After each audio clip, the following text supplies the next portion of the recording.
Yuk kita buka buku MD Perjanjian KBB 112. Cepat-cepat.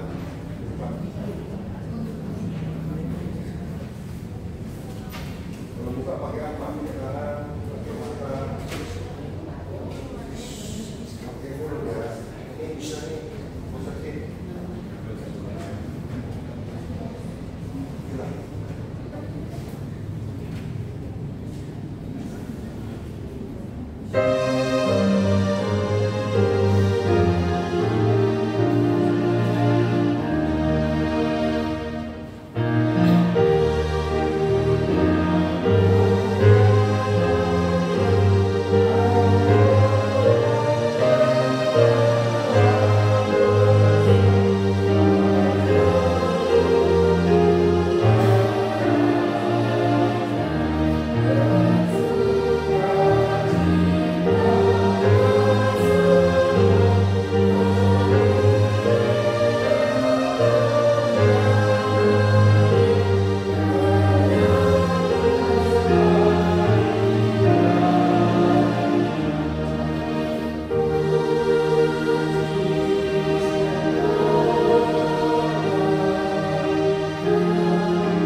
Terima kasih Bapak, hari ini kami kembali datang ke gereja-Mu untuk merasakan mengalami kebaikan terlebih Tuhan yang kami rasakan saat ini. Kami mau mendengarkan firman Tuhan yang terus-menerus berulang-ulang untuk kesejahteraan hidup kami, untuk masa depan kami, untuk cita-cita kami.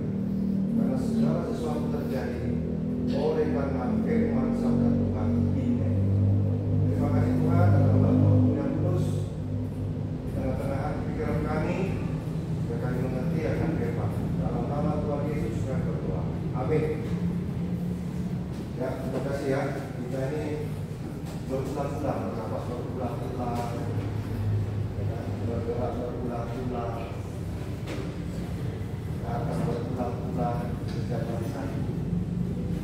Bosan nggak? Makan kan berulang-ulang, bosan nggak? Pagi siang, malam. Bosan nggak Pak? Nah,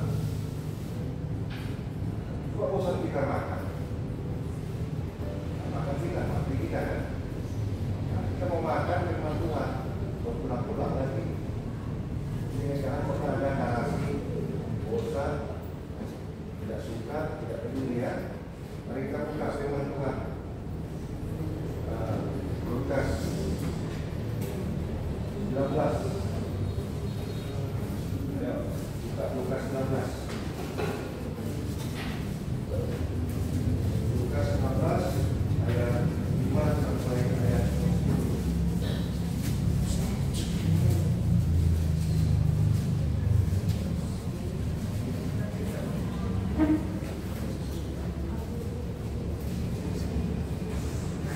Baca-baca pada tahu ya. Kalau malam baca sama itu narasi itu dalam berapa? Kita baca secara bersama-sama ya, secara responsoria. Ayat 5 bagi saya ya. Ketika Yesus sampai ke tempat itu, dia melihat ke atas dan berkata, Zakheus, segeralah turun, sebab hari ini aku harus menumpang di rumah.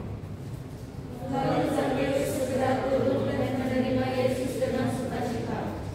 Tetapi semua orang yang melihat hal itu bersungguh-sungguh katanya, dia menumpang di rumah orang berdosa.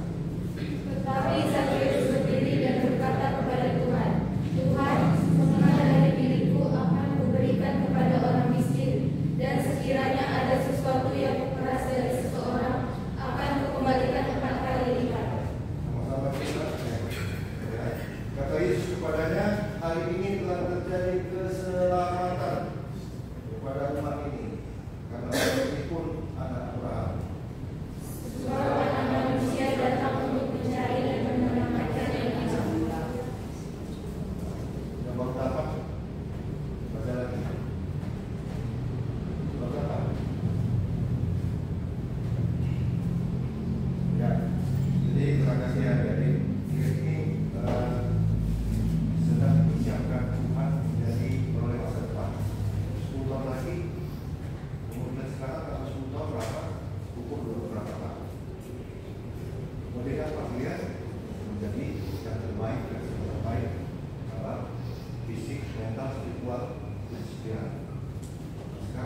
Zakheus ini seorang kaya raya, bernya pendek, ya, mungkin semeter lah, semeter. Kalau rata-rata jauh itu dia semeter 1,5 meter ke atas. Berarti di mana berapa? Ada yang 1 meter? Nggak ada ya? 1 meter 100 cm. Berapa cm kita? Tahu tak berapa itu? Ini Zakheus itu yang pendek. Jadi Zakheus itu orang pendek, ini datang jalan rombongan berkerumun mainkan Yesus yang baik-baik apa ya, ini seorang pengajar yang ajaib, auranya bagus bercahaya, orang-orang yang bercahaya ya jiwa dan roga, jadi ada yang mampu kuat.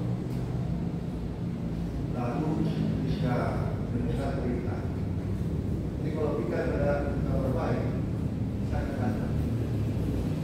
Nah, disitulah ya Zakheus, orang yang pendek, dia seorang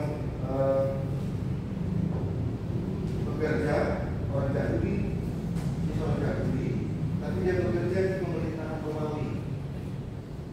Ya. Lalu dia naik di atas pohon, lalu lihat wajah Yesus, mau mendengar Yesus. Begitu hidupnya seorang pejabat yang pendek orangnya mendengar berita kabar Yesus, dia menyembuhkan orang sakit, membangun orang mati, penasaran bagaimana orang wajahnya dibaca. Lalu tibalah Zakheus di satu pohon, lalu Yesus melihat, Zakheus, turunlah, aku mau menumpang rumah. Wah, satu sukacita. Ya. Lalu apa reaksi orang banyak? Zakheus itu seorang Yahudi tapi bekerja di pemerintahan penjajahan Romawi. Seolah-olah Zakheus ini sama saja penjajah. Ya. Nah. Yang kedua, Zakheus ini dianggap orang berdosa karena bekerja bagi penjajah. Kalau sesama orang yang dijajah. Lalu dikatakan Zakheus, Tuhan telah mengatakan berdialog adalah masa depan. Jadi ternyata kebaikan itu masa depan. Kalau kamu berbuat baik, kamu pasti punya masa depan. Kalau kamu berbuat versi yang terbaik, kamu menghasilkan masa depan yang baik. Setelah berdialog, rupanya Zakheus beroleh keselamatan. Ya, pengajaran Tuhan Yesus, mereka Zakheus menerima karena suatu keselamatan yang luar biasa. Lalu dikatakan ada dua apa itu juga? Apa respon Zakheus setelah berdialog menerima pengajaran Tuhan? Apa respon? Dua teliti, pakai gaya tulisan yang teliti. Bagaimana respon Zakheus? Ayat berapa tertulis? Berapa poin responnya Zakheus setelah menerima pengajaran Yesus? Ada berapa poin? Saya bisa jawab. Rumus sekali.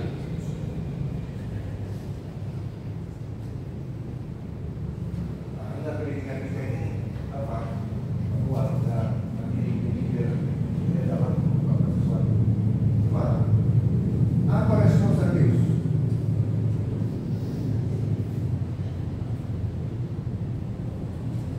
Ada siapa bisa jawab?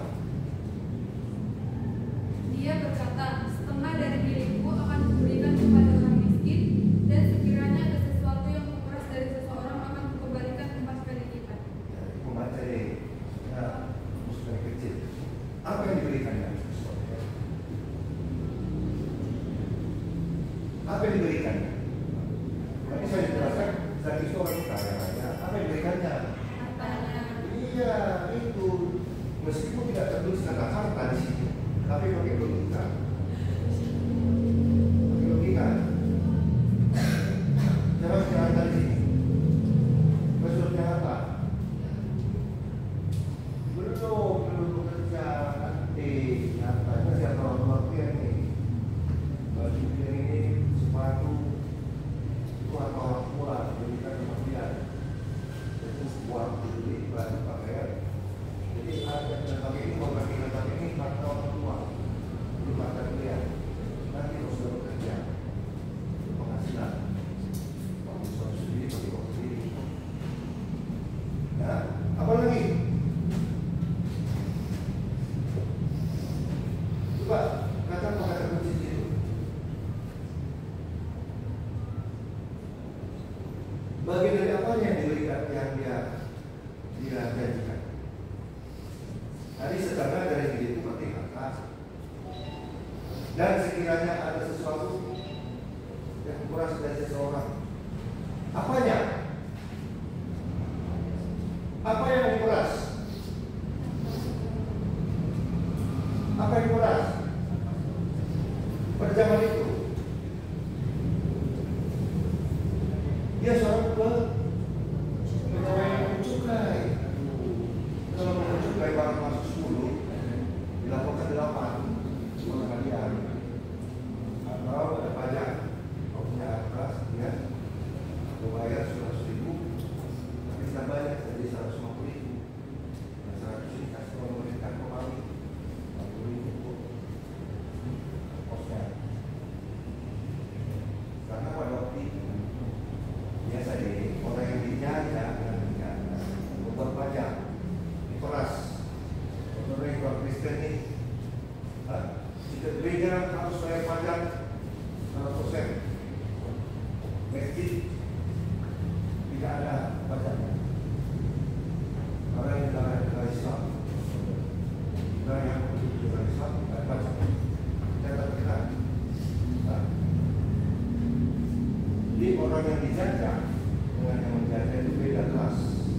Nah, yang dijajah ini yang benar peras hasil bumi, hasil bekerja, pajak. Tapi orang seribu, orang berjajah tidak ada pajak. Enak bukan yang menjajah? Tersiksa bukan yang dijajah? Nah, dari hasil pekerjaan itu mencoba ini si Sakyus kalau ada terdapat bukan, ini kata kejujuran. Nah, pakai logika. Berarti si Sakyus pakai kejujuran. Seorang pejabat jangan jujur itu. Seorang pejabat jangan jujur. Tapi orang pejabat yang jujur berarti dia Sakyus. Saya nanti ke sini. Kalau lihat mau pergi pensi di peraturan penguasa, bayar itu. Karena saya tidak sanggup kalau sampai kurang-kurang. Karena dengan penguasa yang mensahkan statement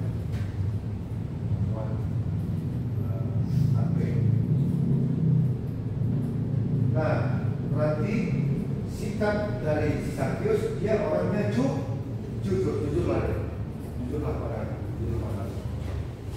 seperti lagu apa namanya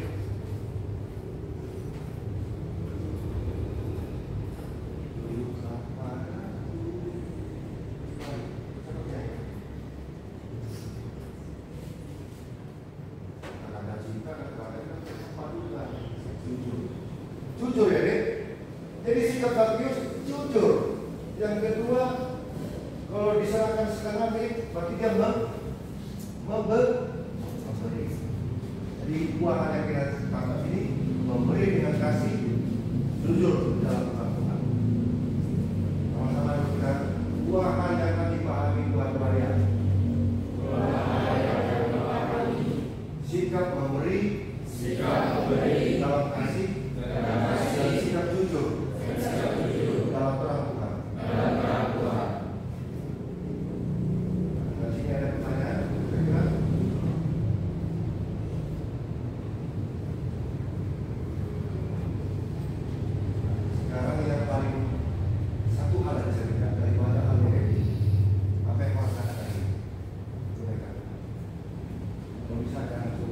Apa yang kau rasakan? Kebaikan Tuhan itu tadi. Hari ini yang kau rasakan apa? Senang. Kenapa? Bertemu dengan aku atau mana? Silakan. Yang lain, yang sama. Kau kenapa? Kau yang mengalami kebaikan itu. Hari ini yang kau rasakan. Sedangkan apa? Tapi bukan ketemu lagi berarti belum jujur kau. Itu ketahuan. Kau jujur kau sekarang mengalami kebaikan itu karena apa? Yang mana yang kau kebaikan? Yang kau rasakan ini apa? Kau usah berpikir, jangan dirasakan.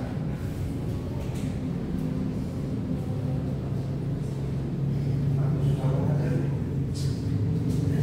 Susah banget. Tapi kan belum apa belum kan ada biru ini.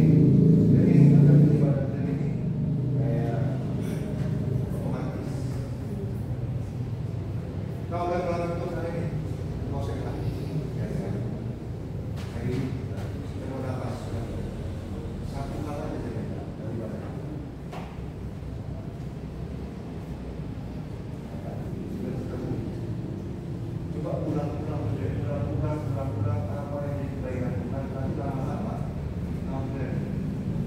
aura tubuh dan itu mengalami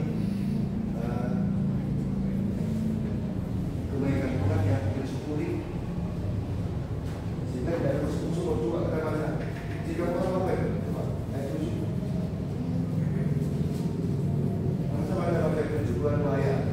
Tetapi semua orang yang melihat orang itu bersungguh-sungguh, katanya, ia menumpang di rumah orang berdosa. Jangan menghakimi orang, jangan menilai orang. Biarlah yang menilai itu Tuhan. Tidak perlu validasi dari orang. Sakit hati kasih hati sudah mau berdosa. Sakit hati kasih. Sakit yang memindahkan itu juga orang berdosa. Masa dibilang sebagai orang berdosa itu yang menemukan dalam itu juga orang berdosa. Jadi jangan habis sakit sudah mau tidak mau bergerak. Sekarang jadi dia bilang ini tandai pada semua di hukum atau dibukai banyak duitnya.